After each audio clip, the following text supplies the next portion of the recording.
Hey y'all, what's up and welcome. I'm Michelle Mayaune.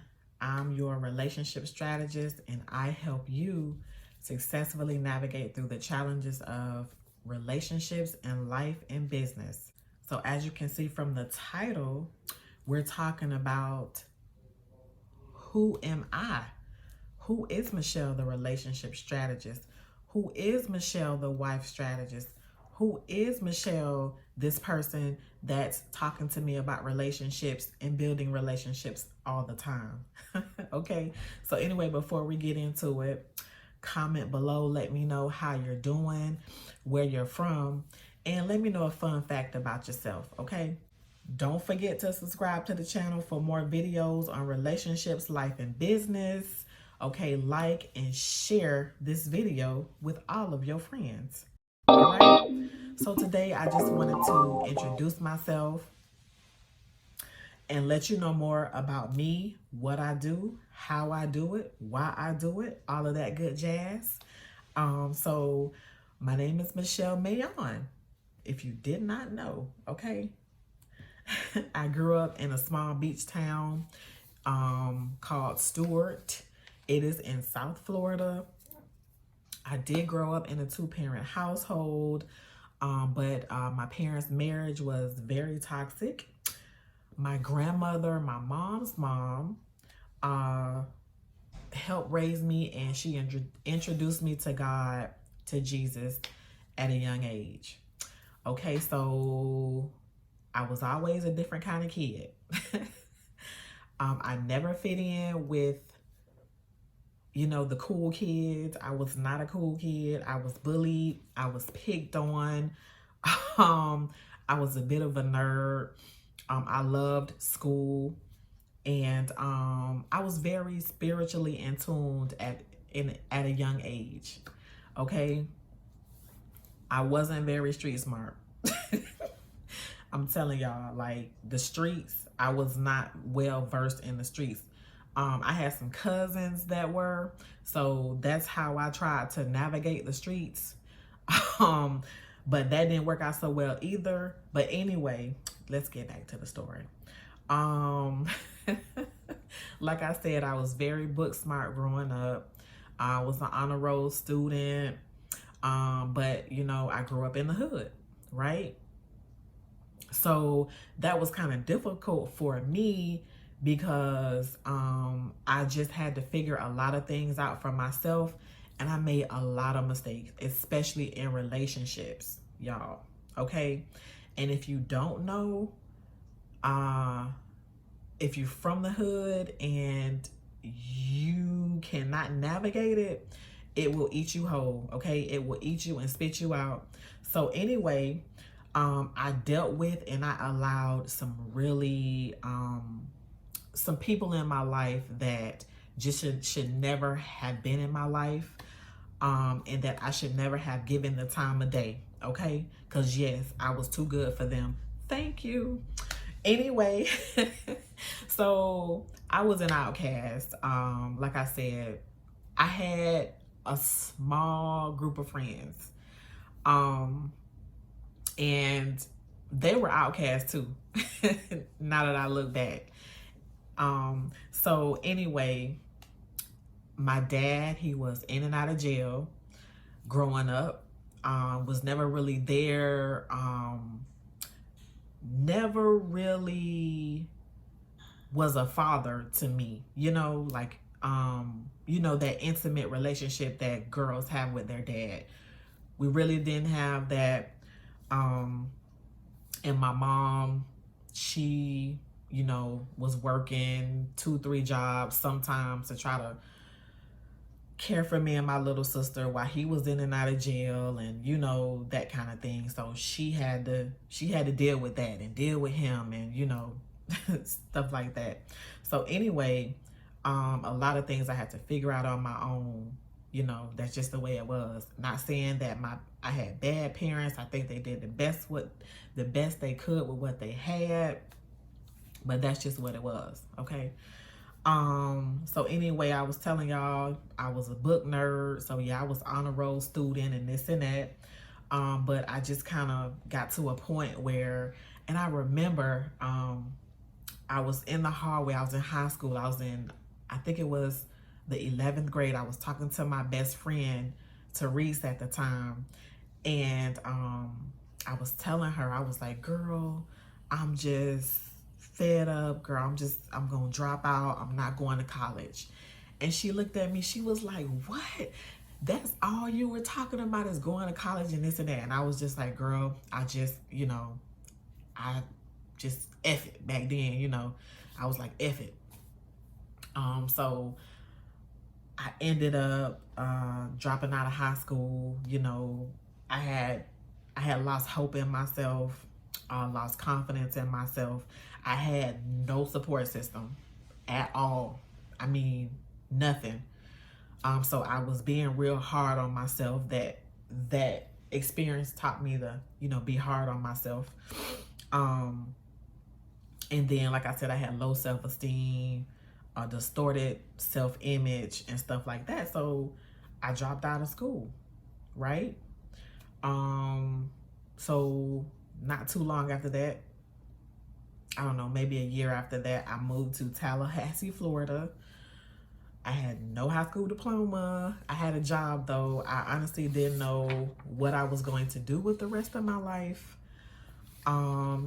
Anyway, I ended up meeting my husband. About a year later, got pregnant. And that gave me the motivation to go back to school and get my GED. And from there, I enrolled in a local community college and started on my degree. Okay. So about 2 years later, boom, pregnant again. Still in school, still trying to get my degree. I was working at the time as well. And me and my husband finally got married. Like, we had 2 kids and then got married. Like, that's how it went. Okay.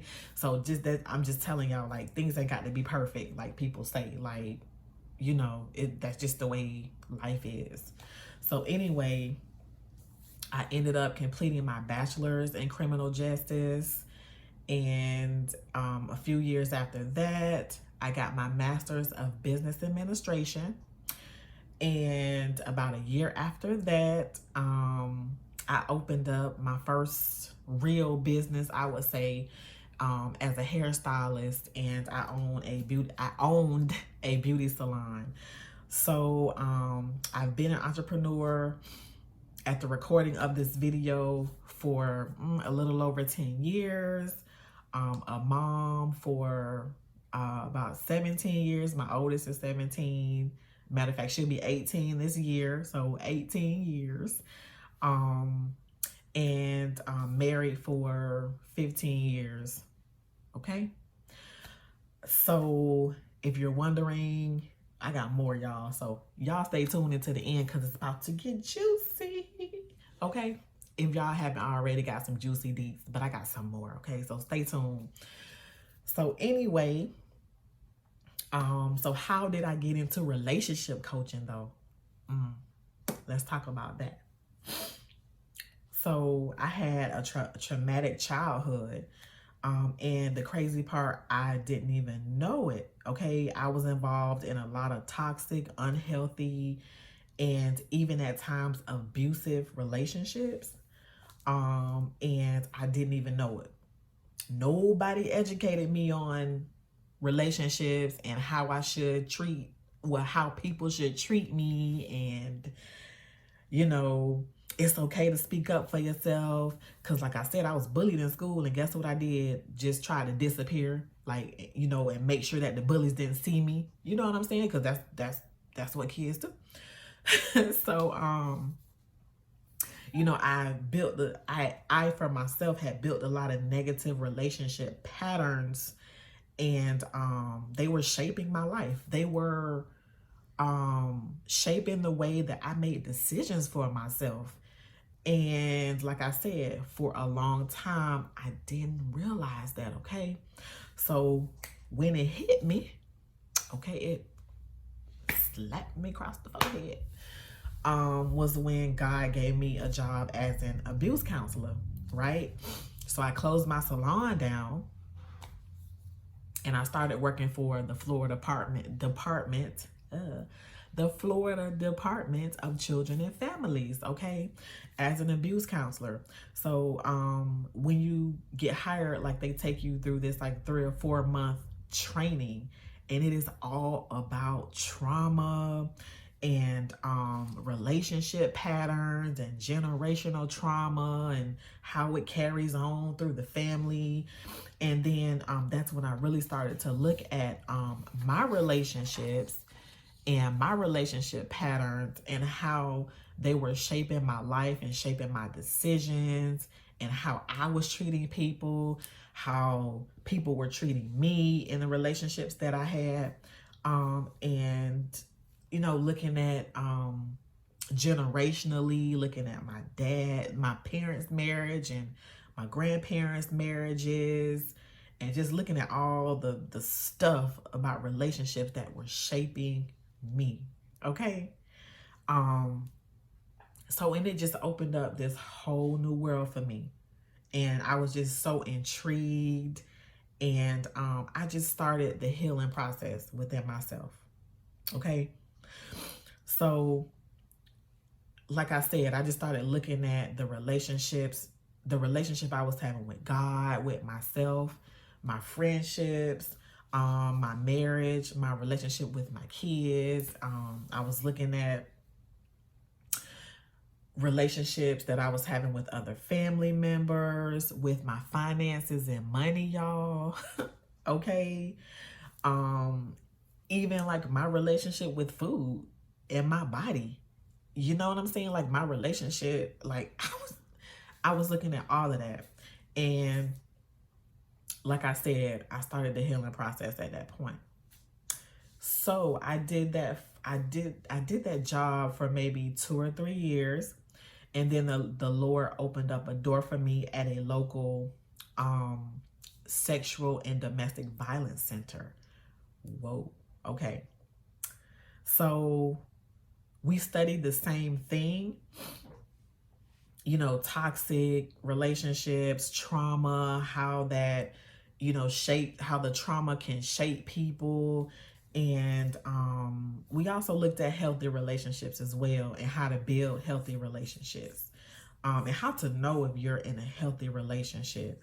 So, but the thing that was kind of different was the focus was more on advocacy, empowerment, you know, and counseling. So, you know, like we would help our clients, you know, like how can we help you get from point A to point B? And I love that, because I love that you can help people transform and get to where they need to go on their journey. So that allowed me to use my own education and experiences to help women, children, and sometimes men, okay, even if they were in crisis, you know, I could use my skills to help them get what they need and be empowered and feel better about themselves and, you know, move on with their life and get on with their journey, you know, and stuff like that. So I fell in love with it. So here I am 6 years later, as the relationship strategist, your relationship strategist. And not only that, y'all, just over the years, even when I was doing hair, you know, just consoling women and, you know, helping people get to where they need to go. Like I've always been that person. So that's a little of my background, who I am, how I came to be. There's a lot more detail, you know, but I'm not going to drag y'all through. So y'all can check it out when the book comes out later on this year with the juicy deets, with more juicy deets. So anyway, you know, I just want to let y'all know that I have been, myself, I have been through some seriously messed up stuff in relationships. And I've coached and counseled hundreds of people. So there's nothing that you could ever say to me or tell me that would surprise me about a relationship that you're having, okay? Whether it's a life relationship or like a business relationship, because I have had some crazy crazy business relationships as well, okay? But one thing I do want you to understand is that I did take the time to heal, and it's important for you to do the same. If you have some areas in your life that you want to improve on, 9 times out of 10, it's the relationship that you are having in whatever area that's, that is the issue. Okay. So, look at your relationships in that area. Because it is possible for you to live whatever dream you have. It is possible for you to have wildly successful relationships. It is possible for you to be surrounded by people who love you and who allow you to love them too. Like, that's possible. You're worthy of that. And listen, one thing you have to understand as well, all relationships are not meant like to work out. Everybody's not meant to be in your life. You know, and also all relationships are not perfect. And relationships do require some level of work, some level of engagement. You don't just put relationships on autopilot, okay? It won't work. It won't work. If you want help in any relationship that you're having challenges with right now, I just want you to know that you don't have to battle alone. Or maybe you just need a fresh set of eyes on a relationship to kind of help you develop some strategies to deal with it. Or maybe you just need to talk to someone that won't judge you. A lot of times, when we go and talk to friends and family members, they kind of judge us because they feel like they know us and they, have their opinion. But listen, you can talk to someone who will not judge you, and you can have a private conversation, and no one will ever know that you had it. And you can say anything that you feel, anything that you want to say, so that you can get on your journey and navigate through any relationship that you're trying to navigate through. Okay, so I want to invite you to schedule a private session with me. I put the link in the description. If you guys have any other questions about me, what I do, why I do what I do, how I do what I do, feel free to leave it in the comment section. And don't forget to smash the thumbs up button, share this video with your friends, and remember, healthy relationships are as good as money in the bank.